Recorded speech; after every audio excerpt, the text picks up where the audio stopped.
guys, and welcome to Classic Rock and Country Music Facts and Trivia. Appreciate you being here. Before we get started, I ask you to please subscribe. Thank you very much. Today's video, Jimi Hendrix. Have you heard of that guy? Only the greatest guitar player ever lived. Did you know he once got so high that he didn't realize he had been kidnapped? Let's take a look. Jimi Hendrix, the icon, is as synonymous with drug abuse as he is with soulful voice, signature guitar tone, and that Woodstock performance. Life is a rich tapestry of vignettes that outline his outlandish behavior stemming from overindulging with mind-expanding substances.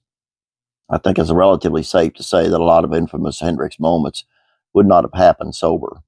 Ironically, these drug-induced capers would culminate in him pursuing music as a career, and in 1961 he joined the military. However, his career in the armed forces would not last long. Just after a year after joining, he'd be kicked out. The snap decision would be made after his commanding officer caught him holed up in the toilet smoking a joint and masturbating. It was this addiction to hedonism that saved Hendrix from what was most likely would have looked like a horror of the dense rainforest of Vietnam, and instead pushed him in the direction of Clarksville, Tennessee. He had been playing the guitar since he was 15 and so attempted to carve out a career in music.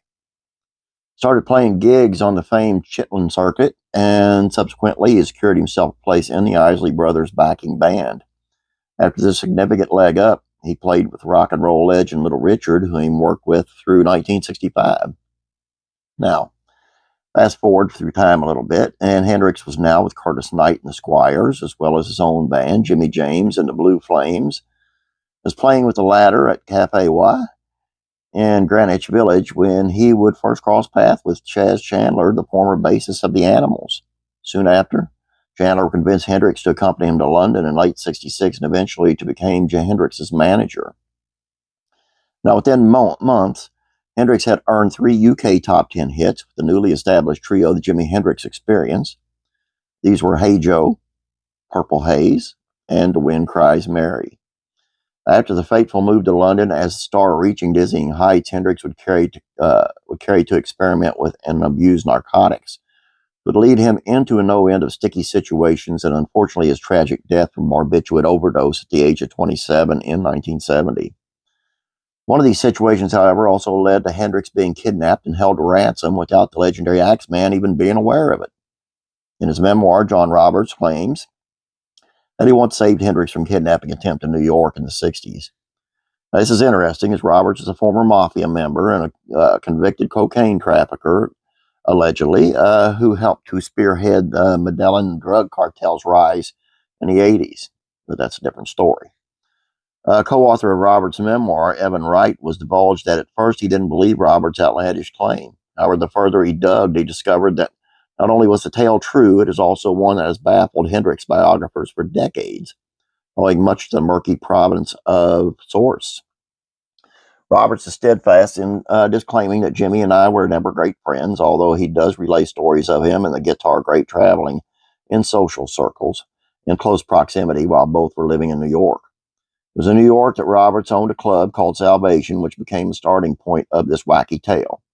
An excerpt of the memoir Roberts wrote, I got involved in Jimmy's so-called kidnapping after he was grabbed by some guys out of Salvation. At the time, Jimmy had engulfed by a severe heroin addiction. On this occasion, he visited Salvation in an attempt to score. Roberts explained 2 Italian kids at our club, not mafia, but wise guys wannabes, saw Jimmy and they were looking for dope and decided, hey, that's Jimi Hendrix. Let's grab him and see what we can get. Apparently, they lured him to a house outside the city with the promise of getting him heroin and hoped to hold him for a tidy ransom. Luckily for Hendrix, Roberts had been notified of the abduction by Salvation manager. Took me and my mafia partner, Andy Benfonte, 2 or 3 phone calls to get the names of the kids who were holding Jimmy. I reached out to these kids and made it clear, you let Jimmy go or you're dead. Do not harm a hair of his afro. It's worth noting that Roberts was a serious mobster, and his father was a member of the infamous La Cosa Nostra. His violent background ended up in a swift end to the debacle.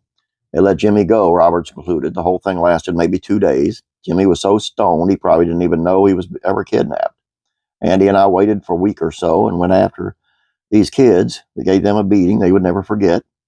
Although Roberts managed to save Hendrix from his drug addiction, unfortunately, the Purple Haze writer couldn't save himself from himself. However, it is good to note that the mob was not all horses' heads under the duvet. Very cool, very well written article that I found.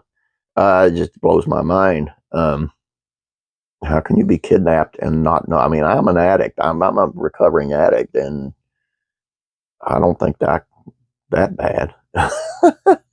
Anyway, kind of scary, really. I hope you guys got something out of this, enjoyed it, got a good laugh out of it since everything turned out okay, I guess. And I hope you please subscribe. Have a great day. God bless you. Rock and roll. I'll be praying for you.